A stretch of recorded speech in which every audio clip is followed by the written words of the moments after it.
എല്ലാവർക്കും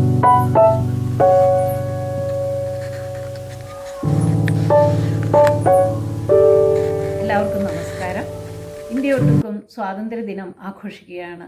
ആഘോഷങ്ങൾക്കിടയിലും നമ്മുടെ ഉള്ളിൻ്റെ ഉള്ളിൽ ഒരു വിങ്ങലുണ്ട്. സമാധാനമില്ലെങ്കിൽ എന്തിനാണ് സ്വാതന്ത്ര്യം? ലോകത്തിലെ മഹാഭൂരിപക്ഷം വരുന്ന സാധാരണയിലും സാധാരണക്കാരായ നിഷ്കളങ്കരായ ജനതതിയുടെ നിത്യജീവിതത്തിലേക്ക് ദുരിതങ്ങളുടെ വല വീശിയെറിയുകയാണ് യുദ്ധഭീഷണി മുഴക്കിക്കൊണ്ട്, യുദ്ധങ്ങൾ നടത്തിക്കൊണ്ട് ആഗോള ശക്തികളും വൻകിട കോർപ്പറേറ്റുകളും. ഇതിനെതിരെ പ്രതികരിക്കേണ്ടത് ഓരോ പൗരൻ്റെയും ചുമതലയാണ്. വാഗ്മയ പീരങ്കികളുമായാണ് സമാധാന ജ്വാല എന്ന പരമ്പരയിലൂടെ കാവ്യശിഖ ശക്തിമത്തായി ഈ യുദ്ധഭീഷണിക്കെതിരെ കാലുകൾ മുന്നോട്ട് നീക്കുന്നത്. ഇതിന് സാരഥ്യം വഹിക്കുന്നത് കാവ്യശിഖയുടെ പ്രിയങ്കരനായ ഡോക്ടർ സി രാവണ്ണയാണ്.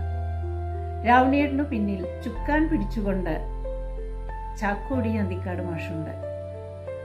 അതിനും പിന്നിൽ ഓരോ കാവ്യശിഖാംഗവും അവനവൻ്റെ ജ്വാലയുമായി ശക്തിയായി നിൽക്കുന്നുണ്ട്. കേരളത്തിലെ മാത്രമല്ല, ഇന്ത്യയിലെയും ലോകമൊട്ടുക്കുമുള്ള മലയാളികളുടെ പ്രിയങ്കരരായ കലാകാരന്മാരും കവികളും എഴുത്തുകാരും എല്ലാം തന്നെ നമുക്ക് ശക്തിയോടെ തന്നെ പിന്തുണ നൽകിക്കൊണ്ടിരിക്കുന്നുണ്ട്. ഇന്ന് ഈ സമാധാന ജ്വാലയുടെ 60ാമത്തെ എപ്പിസോഡാണ്. ഈ എപ്പിസോഡ് അവതരിപ്പിക്കുന്നത് കാവ്യശിഖയുടെ വള്ളത്തോൾ ഗ്രൂപ്പാണ്.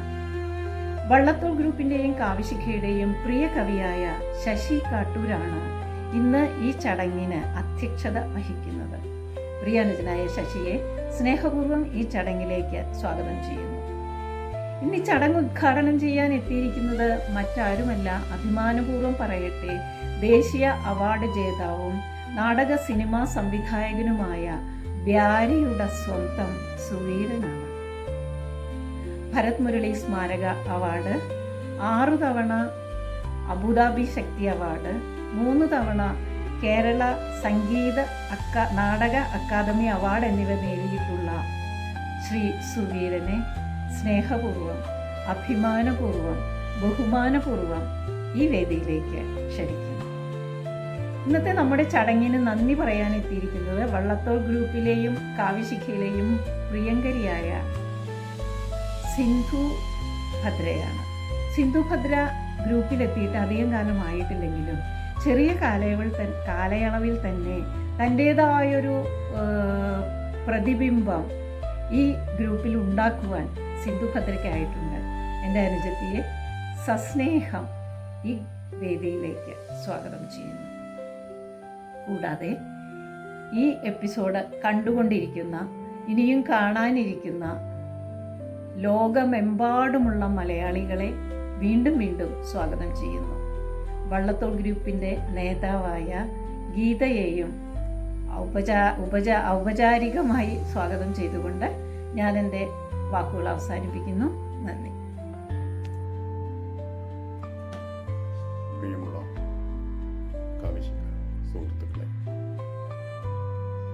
ഇന്നത്തെ നമ്മോട് സ്വാഗതം ആശംസിക്കുന്ന ശ്രീ ഗംഗാദേവി ടീച്ചർ,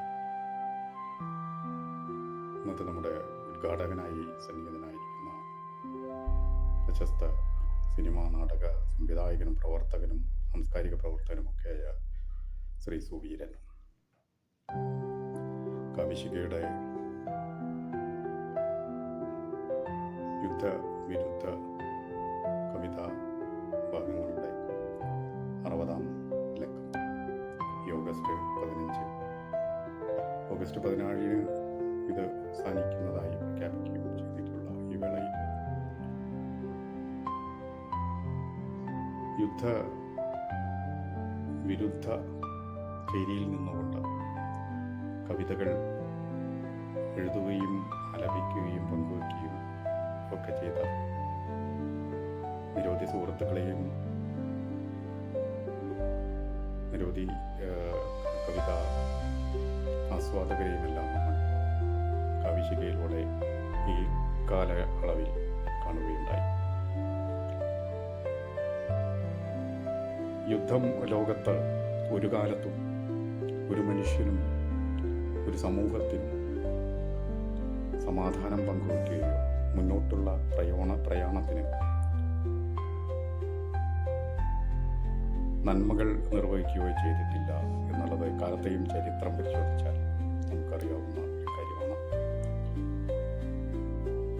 ഒരുപക്ഷെ ഭൂമിയിൽ മനുഷ്യൻ ആവിർഭവിച്ചതിന് ആ കാലം മുതലേ യുദ്ധങ്ങൾ പലവിധത്തിൽ അരങ്ങേറിയിട്ടുണ്ട് എന്ന് പിൽക്കാലത്തേക്കും സസൂക്ഷ്മം നിരീക്ഷിച്ചാൽ നമുക്ക് മനസ്സിലാക്കാവുന്ന ഒരു വസ്തുത തന്നെയാണ്. മനുഷ്യൻ്റെ അടങ്ങാത്ത ത്വര, വിവിധ തലങ്ങളോടുള്ള ആസക്തി, പലതും പിടിച്ചടക്കുന്നതിനുള്ള ആഗ്രഹങ്ങൾ, ചിലർ ശത്രുവായി പ്രഖ്യാപിച്ചുകൊണ്ടുള്ള പ്രയാണങ്ങൾ എല്ലാം തന്നെ ഒരു യുദ്ധത്തിലേക്ക് ചേക്കേറുകയും അത് സമാധാനം കാക്ഷിക്കുന്ന എല്ലാ മനുഷ്യരുടെ സമാധാനം കെടുത്തുകയും നമ്മൾ ഇതുവരെ ആർജിച്ചു വന്ന എല്ലാ നേട്ടങ്ങളും ഒരു നിമിഷം കൊണ്ട് ചാമ്പലാക്കി കളയുകയും ചെയ്യുന്നു.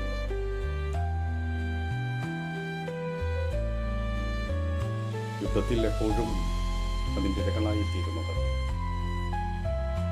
സ്ത്രീകളും കുട്ടികളും തന്നെയായിരിക്കും. ലോകത്തെ ഇന്ന് ലോക പോലീസ് ചമയുന്ന അമേരിക്ക എന്ന രാഷ്ട്രത്തിൻ്റെ ഏറ്റവും വലിയ ക്രൂരമായ പ്രവൃത്തികളിലൊന്നായിരുന്നു ഹിരോഷിമ നാഗസാക്കി ബോംബ്. ഇന്നും അതിൻ്റെ ജീവിക്കുന്ന രക്തസാക്ഷികളായി നിരവധി പേർ നമ്മുടെ കൺമുൻപിൽ തന്നെയുണ്ട്. യുദ്ധം എന്നും എപ്പോഴും അത് പല തലത്തിലുള്ള ഇല്ലായ്മകളിലേക്ക് മനുഷ്യനെ നയിക്കും. നിരവധി പേർക്ക് പലായനം ചെയ്യേണ്ടി വരും. നമ്മൾ കെട്ടിപ്പൊക്കിയ നമ്മുടെ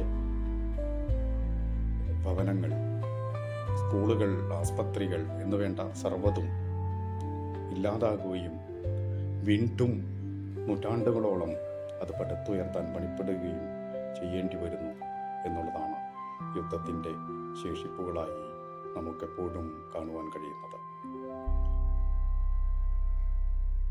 കവികളും എഴുത്തുകാരും കലാകാരന്മാർ എല്ലാം തന്നെയും മുന്നോട്ട് വയ്ക്കുന്നത് അതിരുകളില്ലാത്ത, തടസ്സങ്ങളില്ലാത്ത മനുഷ്യ സ്നേഹത്തെക്കുറിച്ചാണ്.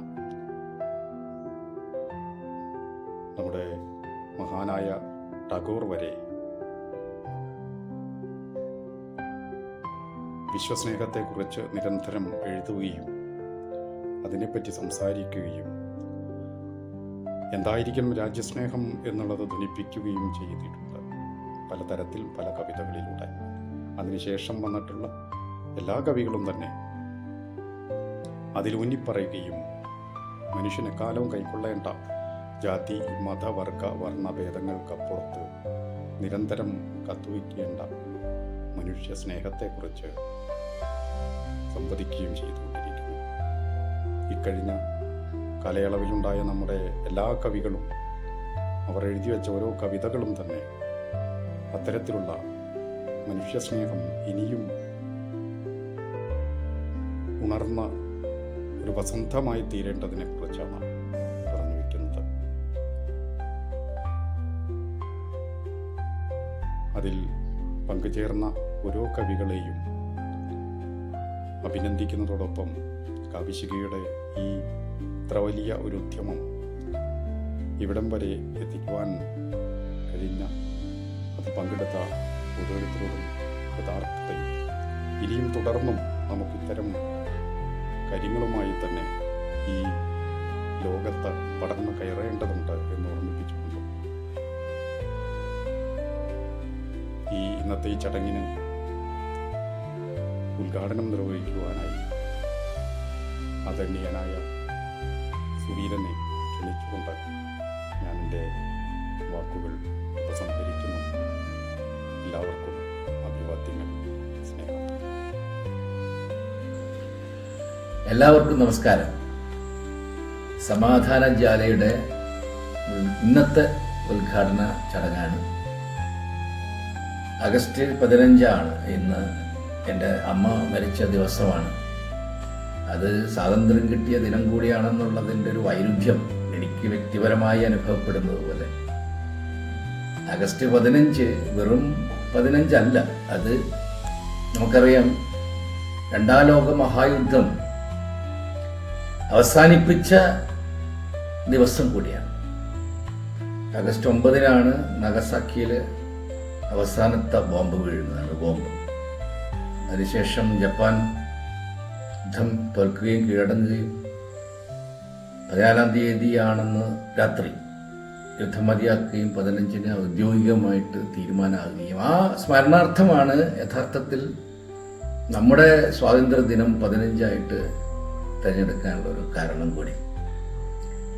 അപ്പോൾ ഈ സ്വാതന്ത്ര്യം എന്ന വാക്ക് യുദ്ധവുമായി എത്രമാത്രം കെട്ടുപിണഞ്ഞ് കിടക്കുന്നു എന്നതിൻ്റെ ഒരു ഭയങ്കരമായ ഇമേജ് കൂടിയാണ് ആഗസ്റ്റ് 15.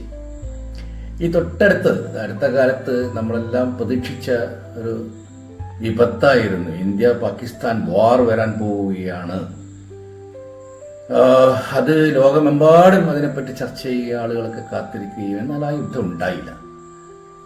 അത് അങ്ങനെയാണ്. ലോകം വിവരം വെച്ചിരിക്കുന്നു എന്നാണ് ആധുനിക ഭാഷ്യം. അതുകൊണ്ട് തന്നെ ഈ അടുത്ത കാലത്ത് മറ്റൊരു